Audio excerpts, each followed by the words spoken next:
فرج مدير فني فريق 18 سنة، بنرحب بيك وبنهنيك على البطولة النهارده. والله اهلا بيك يا كابتن نصر، والحمد لله على البطوله. يعني ده تتويج لموسم الولاد تعبوا فيه جدا وربنا بيكافئنا في الاخر. يعني حتى الماتش ما كان ماشي مشدود شويه. الحمد لله كسبنا الماتش الاولاني 2-0.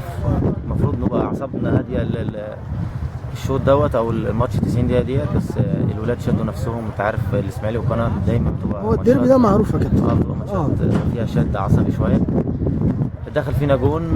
مجدي كان تعبان شويه قبل الماتش واصر ان هو يلعب عشان خاطر يحتفل مع زمايله.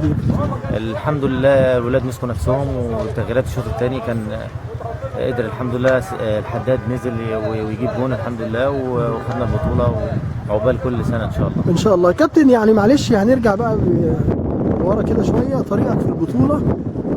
الاول بطوله المنطقه وبعد كده بطوله القطاع.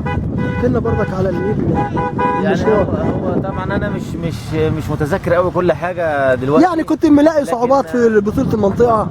لما صعدت بطوله القطاعات كانت اقوى من بطوله المنطقه اكيد. قابلت فرقه قويه. هي بطوله المنطقه طبعا بتعتمد على ارضيه اسماعيليه. طبعا كان احتكاك زي ما بنقول للعيبه ان هم يلعبوا بطوله القطاعات، لان بتضم فرق اقوى، المصري والسويس وبتروجيت والقناه.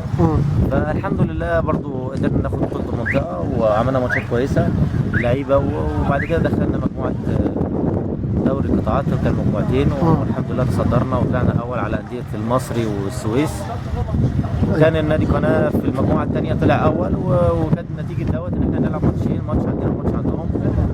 والحمد لله يعني في لعيبه ظهرت السنه دي كويس. لسه بقى ما تتسبقش بقى، انا لسه عايز اقول لك اكيد يا كابتن محمود الفريق ده فيه لعيبه انت حاسس ان هي هيبقى ليها دور مثلا مع الفريق الاول. عندنا باهر مع الفريق الاول، محمد مجدي مع الفريق الاول، احمد جمال. في لعيبه يا كابتن انت السنه دي يعني كابتن محمود اكتشفها، هل هيبقى لها دور مع الفريق الاول ان شاء الله؟ والله يعني الحمد لله احنا